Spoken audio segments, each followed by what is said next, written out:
Okay, boys and girls, so let's see if you know how to do this or not. I'm going to put up some problems here. I want you to go ahead and pause the video, write them down, try to work them out, and then you can hear the explanations. If you don't feel like trying them on your own, I guess you can just play the video and just listen to the explanations as well. Here we go. So here are 3 problems. Like I said, just go ahead and pause it, write them down, try to work them out. Okay, here we go. So for the first one, we have 40 equals 5x. 5 is the coefficient, so we're going to divide by 5 on both sides of the equation.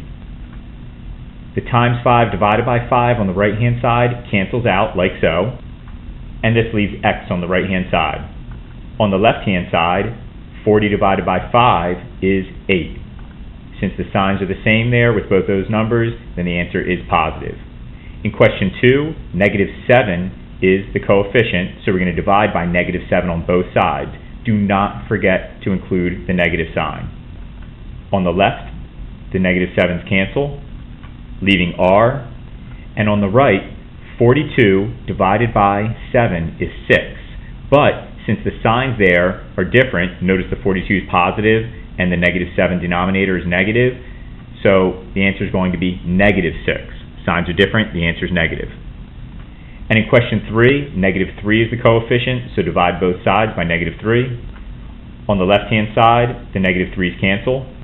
And on the right-hand side, 12 divided by -3 is going to be -4.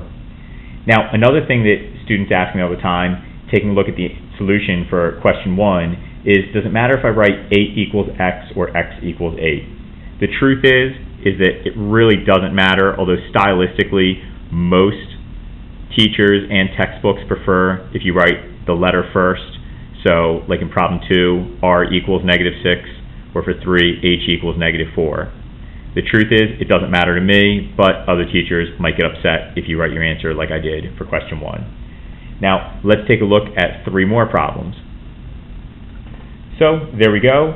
3 more problems. Go ahead and pause the video, give these a shot, and then press play when you're ready. Okay. So in problem number 4, you see that x is being divided by -2, and the opposite of division is multiplication. So let's multiply by that -2 on both sides. On the left, the times 2 and divided by -2, they're going to cancel. This leaves x on the left-hand side. And on the right-hand side, -5 times -2, since the signs are same, that's going to be positive, and it's going to be 10, so positive 10. For question 5, h is being divided by 6. So the opposite is multiplying by 6. Let's do that on both sides. The 6 is on the left cancel, and -2 times 6 is going to be -12. For our last one, a is being divided by -10, so let's go ahead and multiply by -10 on both sides. The -10's on the right cancel, and on the left we have a negative times a positive, which gives us a negative answer, and 10 times 40 is 400. So if you had no trouble with these 6 examples, you should be in pretty good shape.